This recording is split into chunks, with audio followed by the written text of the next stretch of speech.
the shocking childhood secret behind every narcissist. What if the roots of narcissism didn't start with arrogance or vanity, but with something far more fragile? What if the cold, manipulative behavior we associate with narcissists was actually built on a foundation of fear, shame, and emotional neglect from their earliest years? You've probably met one. Maybe you were raised by one, loved one, worked for one, or even married one. You know the pattern, the charm, the manipulation, the lack of empathy, the endless need for admiration. But have you ever stopped to wonder why they behave this way? Why someone who seems so confident is often so insecure? Why someone who demands love rarely knows how to give it? Because here's the truth. Every narcissist carries a childhood secret so deeply buried, most people never see it coming. And once you understand what it is, everything about their behavior starts to make sense, not as justification, but as explanation. So, if you're ready to uncover the hidden origins of narcissism, the trauma, the conditioning, the emotional wounds that shape these individuals, then keep watching, because today, we're diving deep into the mind of a narcissist, not to excuse their behavior, but to help you finally understand it. And if this resonates with your own experiences, don't forget to like, share, and subscribe for more content on emotional healing, personality disorders, and reclaiming your life after toxic relationships. Let's get started. Have you ever wondered why some people seem incapable of real emotional connection? Why they treat others like objects, discard people without remorse, and constantly seek validation from the world around them? The answer lies not in adulthood, but in childhood, in a past filled with inconsistency, rejection, or emotional abandonment. Most narcissists didn't wake up one day and decide to become emotionally detached tyrants. No, they were shaped, often unknowingly, by early environments where love was conditional, attention was scarce, or emotional needs were ignored. And because of that, they learned very early on that vulnerability was dangerous, that being themselves wasn't safe, that the only way to survive was to create a mask, an image so powerful, so captivating, that it could protect them from ever feeling small again. That mask becomes their identity, their armor, their weapon, and once it's formed, they wear it for life, sometimes without ever realizing it's not who they truly are. But here's the thing, not all narcissists are created equal. There are different types: vulnerable narcissists, grandiose narcissists, malignant narcissists, and each has its own unique behaviors. Yet behind every form of narcissism, there's a common thread, a childhood experience that left them emotionally stunted, hypersensitive to criticism, and desperate for external validation. Some were neglected, others were overly praised for superficial achievements while being emotionally starved.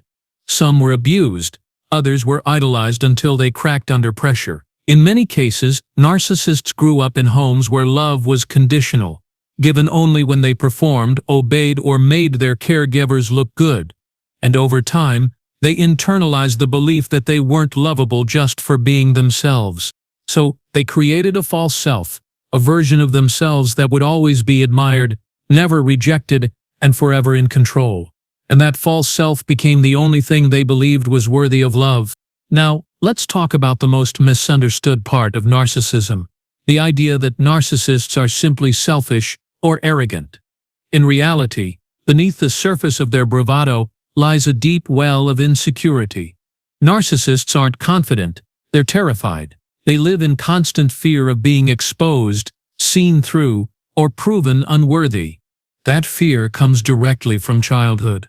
Imagine growing up in a home where your worth was tied to performance, where you had to earn love through achievement, appearance, or obedience, where failure meant punishment or withdrawal of affection. Over time, you learn that you are only valuable when you're perfect, impressive, or useful. That's the environment that breeds narcissism. And once that belief is ingrained, it doesn't just disappear in adulthood. It becomes a lifelong battle between the false self, the image they project to the world, and the true self, the vulnerable child who still fears rejection at every turn. Here's another important point. Many narcissists were parentified as children. Parentification is a term used to describe when a child is forced to take on adult responsibilities, emotionally or physically, before they're ready. This can include comforting an emotionally unstable parent, managing household affairs, or even serving as a confidant for adult problems. When a child is parentified, they lose their childhood. They're never allowed to be carefree, spontaneous, or emotionally supported. Instead, they become tools for someone else's emotional survival, and that creates a deep resentment that often manifests in adulthood as emotional detachment, manipulation, or a need to control others. Because if you were never given the chance to be taken care of, why would you know how to care for others? If you were taught that your role is to serve, why wouldn't you expect others to serve you? That's where the narcissist's sense of entitlement comes from. Not just ego, but a subconscious demand for the childhood they were robbed of. Another crucial factor in the development of narcissism is inconsistent parenting. Many narcissists grow up with parents who swing between extremes, sometimes loving and attentive, sometimes cold and rejecting. This kind of emotional roller coaster teaches children that love is unpredictable, that they must constantly prove their worth, and that stability is an illusion. Inconsistent parenting leads to anxious attachment styles. Children raised this way learn to walk on eggshells, always trying to please, always fearing rejection, and over time they either become codependent, desperately seeking approval, or narcissistic, demanding admiration as a way to feel secure. Narcissism, in this case, is less about arrogance and more about protection. It's a defense mechanism against the pain of unpredictability. By controlling how others see them, they believe they can prevent the chaos of their childhood from repeating itself. Then there's the issue of trauma bonding. Many narcissists were subjected to cycles of abuse and affection, what psychologists call trauma bonding. One moment, they were adored. The next, they were criticized or punished. These cycles create confusion, dependency, and a distorted view of love. Trauma bonds teach children that pain and pleasure go hand in hand, that conflict is normal, that the person hurting them is also the one giving them comfort, and that twisted dynamic follows them into adulthood, shaping how they relate to others. They may repeat the same patterns unconsciously, alternating between love bombing and devaluing, creating chaos and then offering fleeting moments of peace. Because to them, that's what love looks like. That's what they learned in childhood. Now, let's address a question many survivors ask. If narcissists were hurt as children, does that excuse their behavior? No, absolutely not. Understanding the root causes of narcissism isn't about justifying their actions. It's about empowering those who have been affected by them, because when you understand where narcissism comes from, you stop taking their behavior personally. You stop wondering what you did wrong. You stop believing that if you just tried harder they'd change. Instead, you realize that their behavior has nothing to do with you. It's rooted in wounds they never healed, wounds they refuse to acknowledge, wounds that they project onto everyone around them. And once you see that, you can begin to heal yourself. Another key point: narcissists often struggle with emotional regulation because they were never taught how to process feelings. As children, they may have been punished for showing sadness, anger, or fear. Or worse, they may have been ignored altogether when they expressed emotion. Over time, they learned that emotions were weaknesses, that showing vulnerability led to rejection or control. So, they shut down. They disconnected from their inner world. And instead of learning healthy ways to cope, they developed manipulative strategies to manage their discomfort, like blame shifting, gaslighting, or projecting their insecurities onto others.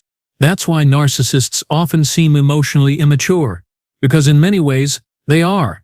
Their emotional growth was arrested in childhood, and unless they actively work on healing, which most don't, they remain stuck in that developmental stage for life. Let's talk about the role of parental modeling. Children imitate what they see. If they grow up in a home where one or both parents exhibit narcissistic traits, they're more likely to adopt those behaviors as normal. Sometimes, they mimic the narcissistic parent to gain favor. Other times, they rebel against them, only to fall into similar patterns later in life. Either way, they learn that power, control, and manipulation are tools for survival. And once those lessons are internalized, they become automatic. They don't think twice about lying, exploiting, or belittling others because, to them, that's just how relationships work. That's what they saw modeled in childhood. That's why breaking free from a narcissist isn't just about ending a relationship. It's about unlearning a lifetime of unhealthy relational patterns. Now, let's explore the concept of mirroring in narcissistic development. Mirroring refers to the way caregivers reflect a child's emotions back to them. When a child cries, a responsive caregiver comforts them. When a child laughs, the caregiver smiles in return. Healthy mirroring helps children develop a strong sense of self. But when a child grows up in an environment where their emotions are ignored, dismissed, or punished, they don't receive that reflection, and without it, they struggle to form a stable identity. This lack of mirroring leaves a void. A child who is never truly seen or understood begins to search for validation elsewhere. They seek out external mirrors, people who will admire, praise, or worship them, and in doing so, they build their entire sense of self on the opinions of others. That's where the need for narcissistic supply comes from. It's not just about ego. It's about filling a hole that should have been filled in childhood. There's also the matter of sibling dynamics. In many narcissistic families, there's a clear hierarchy. One child is chosen as the golden child, receiving excessive praise and attention. Another may be scapegoated, blamed for everything that goes wrong. And somewhere in the middle are children who are neglected or overlooked. These roles shape the way children view themselves and the world. The golden child learns that they must stay perfect to maintain their status. The scapegoat internalizes shame and believes they are inherently flawed, and the invisible child learns that their needs don't matter. All three roles can lead to narcissistic tendencies later in life, whether through overt superiority, covert resentment, or emotional detachment.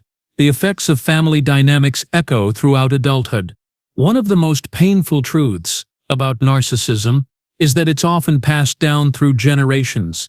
Unless someone actively breaks the cycle, the same patterns continue: abuse, neglect, emotional manipulation, all disguised as love or discipline.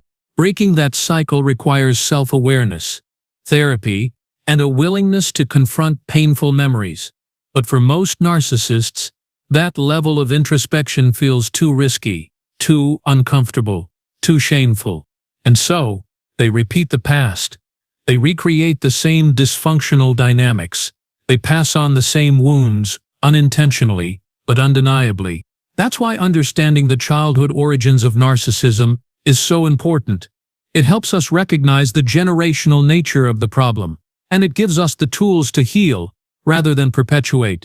Of course, none of this means that narcissists deserve sympathy. It doesn't mean they're victims. It means they were hurt, and instead of healing, they chose control. Instead of vulnerability, they chose dominance. Instead of connection, they chose manipulation. And that choice has consequences. For them, for the people around them, for future generations. But the more we understand the roots of narcissism, the better equipped we are to protect ourselves, set boundaries, and break free from their influence. Finally, let's talk about healing for those who have survived narcissistic abuse. Knowing the childhood secrets behind narcissism doesn't mean forgiving them. It doesn't mean going back. It doesn't mean staying in contact.